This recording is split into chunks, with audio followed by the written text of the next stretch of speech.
Day 19 of the Murdaugh double murder trial starts with a focus on the gruesome scene surrounding the deaths of his wife and son. Prosecutors called an expert to detail what he believes happened and what the evidence shows. WSCV's Andrew Davis is joining us now live from the courthouse in Colleton County with the details. Andrew? Just yesterday, Judge Newman said using evidence from the roadside shooting that Alex Murdaugh was involved in back in September of 2021 was going over a bridge too far. But then today, he said the defense went ahead and opened that door, and instead, so he said the defense decided to build a road over that bridge, which means now we're going to have more testimony about the day that Alex tried to have himself killed so Buster could reap the rewards and more than $11 million in insurance money. But before that testimony started, we went back to the crime scene and the night that Maggie and Paul were murdered. And when he suffers that second wound, what happens to Paul? He falls immediately. That's where talking about Ken Kinsey, he's the crime scene expert in this case, talking about that moment that Paul was actually hit multiple times before that fatal shot, which dropped him immediately right there inside the door. At the same time, Maggie went through 3 different shots that did not kill her before taking 2 more, including one while she was apparently down on her knees or one hand, and she was shot in the back of the head. Kinsey talked about that night and how important some of the details could be to this investigation.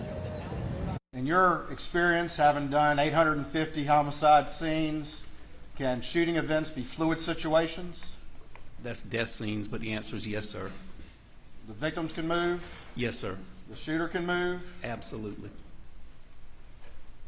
People can change their aspect of how they're positioned at any given time? Because of the moment. Now, Kinsey added that he didn't see a struggle between either victim and their killer because there were no defensive wounds. The defense got their chance and wondered about the angle of the shot that killed Paul, which came from a low angle, possibly just 4.5 feet. Why the second shot would be like this? I mean, we agree the normal height person would have to crouch to make that shot, correct? I don't know where they wanted the end of that barrel placed, Mr. Harpoon. I can't tell you that part with my science. I can't. All I can look at is the angle. So the shooter was a very short person?